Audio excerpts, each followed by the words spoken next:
नाही, असं होण्याचं काही कारण दिसत नाही मला. कारण शेवटी कसं आहे, की ज्यांच्या ओबीसीच्या किंवा गॅझेटमधल्या नोंदी आहेत, त्या नोंदी लागू करायच्या आहेत. हा विषय तेवढा पुरताच मर्यादित आहे.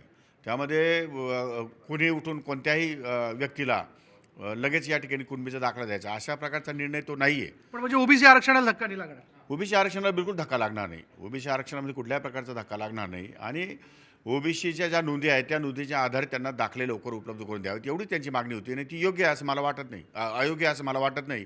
ती योग्य आहे आणि त्यामुळे तो निर्णय उपसमितीने घेतलेला आहे. बरं, तुम्ही सुद्धा स्टेजवरती होतात मनोज जरांगे पाटलांना समजवण्याकरता त्या उपसमितीच्या वतीने. मला आठवतं म्हणजे मी जेवढं चित्र समोर बघितलं होतं की उजव्या हाताला बाकीची सगळी लोकं दिसत होती आणि डाव्या हाताला अगदीच त्यांच्या कानाशी तुम्ही होतात. काय म्हणजे एकूण तुम्हाला मूड काय जाणवत होता मनोज जरांगे पाटलांचा? नाही, मनोज जारांगे पाटलांची एक गोष्ट लक्षात ठेवली पाहिजे, की he is very transparent man. त्यांचं काम अतिशय पारदर्शी आहे. त्यांनी ज्या गोष्टी जो निर्णय आम्ही घेतलेला आहे, शब्द न शब्द ह्या लोकांसमोर, मीडियासमोर, आपल्या सर्वांसमोर वाचून दाखवला आहे आणि त्यांची सगळ्यांची संमती घेतलेली आहे. असं त्यांनी एकट्याने निर्णय घेतलेला नाही किंवा एकट्याने बसून त्यांनी काही मागणी केलेली नाही.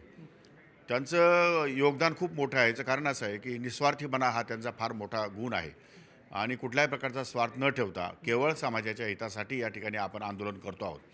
अशा प्रकारचा संदेश त्यांनी या आंदोलनाच्या माध्यमातून महाराष्ट्रातल्या तमाम जनतेला दिलेला आहे. तुमच्या हक्कासाठी, तुमच्या आपल्या समाजाच्या सोयीसाठी जर एखादा माणूस आंदोलन करत असेल, तर ते आंदोलन गैर आहे किंवा बेकायदेशीर आहे असं म्हणता येणार नाही. कारण आंदोलन करण्याचा अधिकार हा घटनेने सर्वांनाच सारखा दिलेला आहे. कुणीही आंदोलन करू शकतं.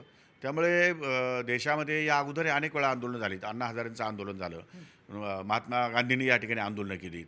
त्यामुळे आंदोलन हे प्रश्नासाठी या ठिकाणी करावं लागतं. त्या दृष्टिकोनातून त्यांनी आंदोलन केलेलं आहे आणि मला असं वाटतं की ते आंदोलन योग्य होतं आणि त्या आंदोलनातून त्यांना या ठिकाणी निश्चितपणे मान सन्मानही मिळाला आहे आणि त्यांच्या मागण्या पण मान्य करण्यात आल्या.